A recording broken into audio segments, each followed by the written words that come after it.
Roger, thanks for joining me. You were a guest panellist last week at the 7th Annual Platinum Group Metals Industry Day in Johannesburg. Now, for the uninitiated, this is a significant event which brings together a who's who of industry players, from equity analysts and investment groups to the CEOs of some of the world's largest PGM mining companies. Now, alongside your role as chairman of ASX-listed Southern Palladium, you also continue to chair the World Platinum Investment Council, which leaves you better placed than most to provide the PGM insights that investors are looking for. So let's jump in. Starting with the broader industry, there were a total of 8 panels at this year's conference, with several detailed discussions on the outlook for the PGM market globally. Now, factoring in all of the market dynamics, from current PGM basket prices to future demand trends, were there one or two central themes that emerged as key talking points on the day? Alex, so first of all, the Platinum Day was hosted by the Joburg and Indaba team. They had more than 300 people at the venue and probably a similar number of people online. So it was very well attended, a number of excellent panels, a number of global CEOs of platinum companies participating, and a number of experts in the platinum sector participating. So yeah, those key themes are really quite important. I think let's just jump into a couple of them. I mean, obviously, PGMs, platinum group metals, have unique properties. They're not substitutable in terms of their catalytic converter properties or their catalyst properties, and it's a very small market. So just to make a couple of points out of the conversation, when we talk about our clean energy future going out towards 2050, I think a lot of people have kind of like had the view that they can throw all their eggs into one basket. The view is that battery electric vehicles will solve the issue, that hybrids are good, that maybe the hydrogen fuel cell technologies are going to drive the issue. And then there's obviously a number of people who indicate that internal combustion engines, what we call ICEs, are going to continue playing a critical role. Now,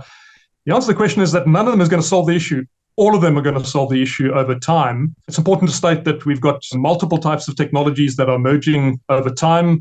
And when you look at some of the critical minerals that are used, for example, in battery electric vehicles, you've seen a huge jump in critical mineral use, and there are shortages of supply in those critical minerals, and that has had a constraining effect on battery electric vehicle supply. But what it's also done is made a number of the large-scale automotive manufacturers, and we did have Toyota and Volkswagen at the event talking about their views. And you know that Toyota, for example, are very big on hybrid vehicles. They are a global leader in the production of hybrid vehicles using different technologies, and they certainly are investing a lot in the hydrogen space. And let's hope that that's a platinum hydrogen future, particularly from a proton exchange membrane perspective, what we call a PEM catalyst or PEM fuel cell perspective, without getting into too much of the detail. The view was that mine supply is a bit constrained in the short term and will be constrained for a while as companies have dealt with the lower pricing environment that we've had over the last 6 to 12 months. The view is that there will continue to be deficits in a number of the different PGM markets, particularly in platinum itself, and those will support prices. And we've seen prices start their recovery journey over at least over the short term, which has been good to see both palladium and platinum in particular picking up in price. So those were a couple of the key themes that came out. Our emerging world that we are participating in is changing, and PGMs need to keep pace. And there's no doubt that when we looked at a number of presenters at the conference, that they're certainly doing so, and that platinum group metals are very much part of our cleaner energy future.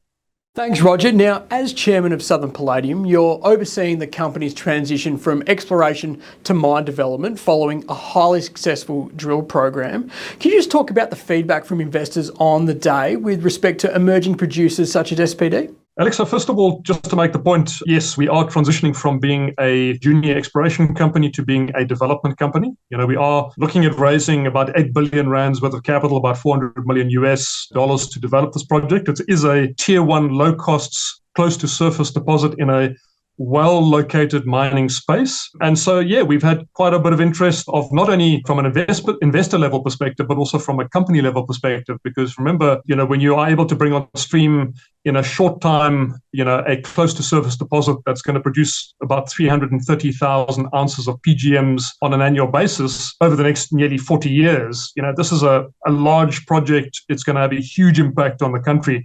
And so it wasn't just that we had good engagements with investors and with a number of other mining companies, but also with government, who are also quite excited about the project. And so over the last couple of months, we've had engagements with a number of different potential investors. We certainly are seeing an increasing level of attention to the project. We've obviously produced a scoping study. It's a much more detailed scoping study than the initial scoping study that was released. And we're looking at producing a bankable pre-feasibility study sometime in around October this year. And good progress being made towards that. And we'll be looking at making the final investment decision and taking that somewhere around May next year. So very much on plan as promised. And we certainly have the budgets in place to be able to, and the funding in place to be able to take us right through to that final investment decision.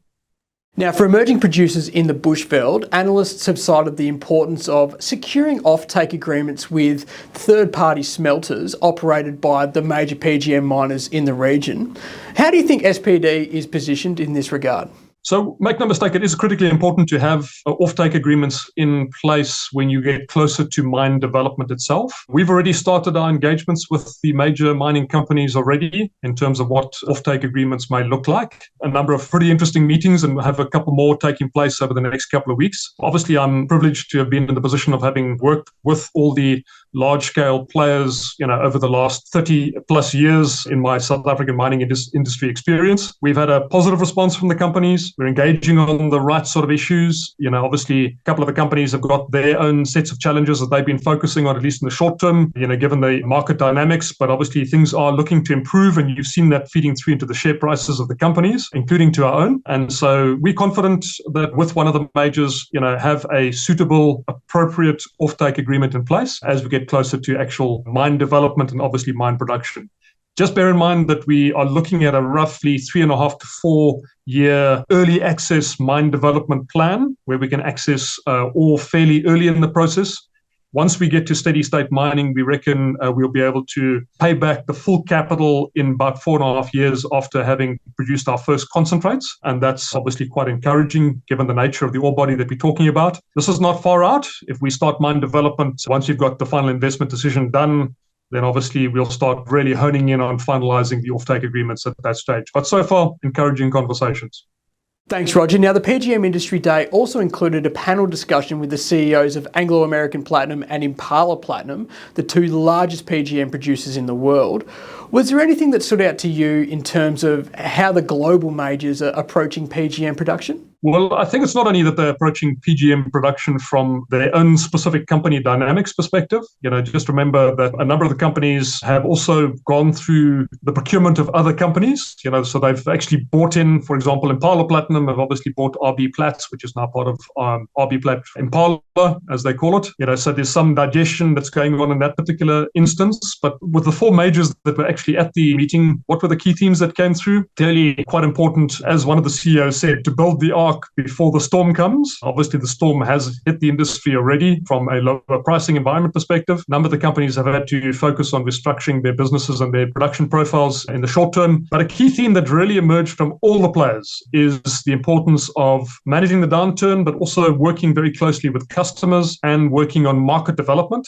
Clearly, if you look at the global PGM space, the automotive sector, the jewelry sector, the industrial demand sectors, and the investment sectors are all really important. And working with clients and continuing when they work with clients to develop the different technologies. For example, both Anglo American Impala Platinum and Johnson Matthey, for example, were working on a tri-platinum catalyst, a tri-PGM catalyst on the automotive side using 3 different platinum group metals. And that's been obviously quite successful in the work that they've done. And those are just some examples of how the larger industry is collaborating with the supply industry in terms of market development for PGM. So exciting space, particularly as we get into this cleaner energy future that the world is looking at. And just finally, Roger, what are the key near-term milestones for Southern Palladium investors to look for following the release of the scoping study earlier this year? Alex, it's been a heck of a journey. First point I'd like to make is that Southern Palladium has delivered on time and on budget every single bit of the promises that we've made so far around the scoping study. So very detailed scoping study. We are anticipating releasing the pre-feasibility study in about October of this year. So a huge amount of effort is going in right now to produce our resource and reserve base, getting ourselves to a stage where we can really demonstrate the tremendous economic viability of this particular project based on the scoping study, which was basically a revised scoping study, off the first scoping study that was released. Project economics are looking extremely attractive. It's got a pre-tax NPV of over $1 billion. It's got an expected turnover life of mine of more than 220 billion South African rand. It's got a life of mine EBITDA of over $5 billion, etc. So this is a significant project. But what's important about it is it's done in partnership with the local community who have a 30% equity stake in the project, and they participate both in the Miracle Upon Miracle Investment Board, which Southern Palladium owns 70% of, but also they're very much helping us to drive the project forward. Project milestones, the pre-feasibility study at the end of October. We're looking at then going through to the bankable decision, the final investment decision sometime around May next year, and that's hopefully going to coincide with the award of the mining right. So we're in the mining right process at the moment. And so good progress has been made there, and we are working in partnership with government to get all our regulatory approvals done on time, hopefully earlier than we anticipate. So a lot of work going into making sure that we can really present a project which is going to be a game changer for not only the community, but also for investors and for the country.